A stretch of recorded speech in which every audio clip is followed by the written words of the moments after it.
They didn't whisper it. They didn't apologize. Her mother smiled with the phone pressed to her ear, voice sweet and surgical. Family only, you'll understand. I was in the kitchen when my wife repeated it. She wouldn't meet my eyes. That told me everything before the sentence ended. She went without me. I watched her slip into the blue dress I bought her after my last promotion. She kissed my cheek like exclusion was normal, like it wasn't a declaration of war. The door closed. The house went silent. Something inside me went still. I married into that family believing restraint meant respect. They came from money trained to whisper, country clubs, charity boards, handwritten notes that doubled as reminders of power. I was tolerated, never embraced, too self-made, too quiet, too unknown. At dinners, they spoke over me. At holidays, my name appeared late on seating cards, if at all. They never asked what I did, only where I came from, as if pedigree mattered more than results.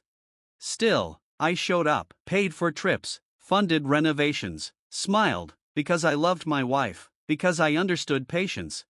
What I didn't understand until that night was that they thought I was harmless.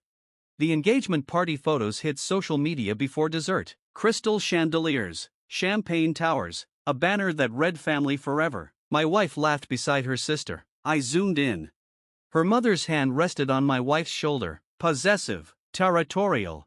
We decide who belongs. That's when pain stopped being loud. It became precise. I didn't rage text. I didn't call my wife. I poured a drink and opened my contacts. People think power announces itself. It doesn't. Power waits in favors owed. Introductions made years ago, problems solved quietly.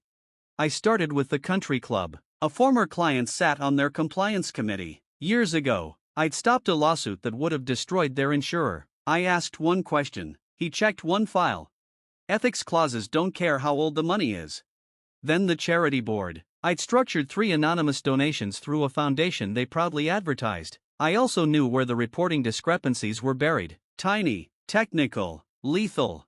Then the golf club. That one was almost insulting. Their bylaws were written by a firm I'd quietly acquired 2 years earlier. A conflict review doesn't take long when everyone wants to look responsible.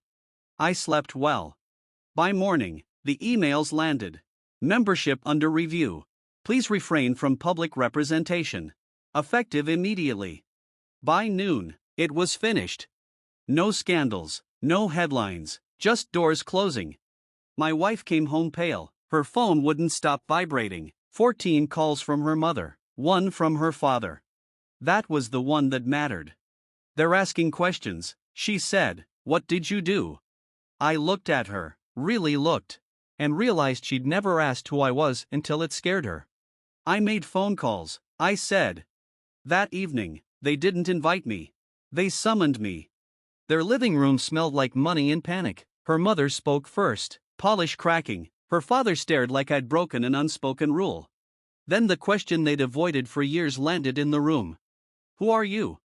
I smiled, not kindly. I'm the man you decided wasn't family, the one you seated outside the circle. Silence. I solve problems for institutions obsessed with reputation. I build structures no one notices until they collapse, and I don't explain myself to people who mistake politeness for weakness. Her mother's mouth opened, closed.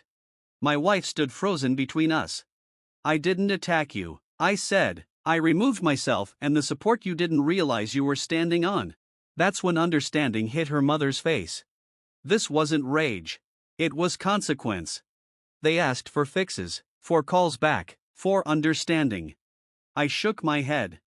You taught me something, I said. That night you said family only. I stood alone. Family is choice. You made yours. I walked out. My wife didn't follow. That hurt more than anything they'd done, but clarity usually does. Weeks later, apologies arrived. Careful, polished, too late. I declined them all. I moved on with my name intact, my leverage untouched, my silence earned. They still tell the story differently at their dinners about how they never knew who I was. That part is true. They never asked. And I never corrected them. Because the most satisfying revenge isn't destruction. It's revelation. And being underestimated once is a mistake.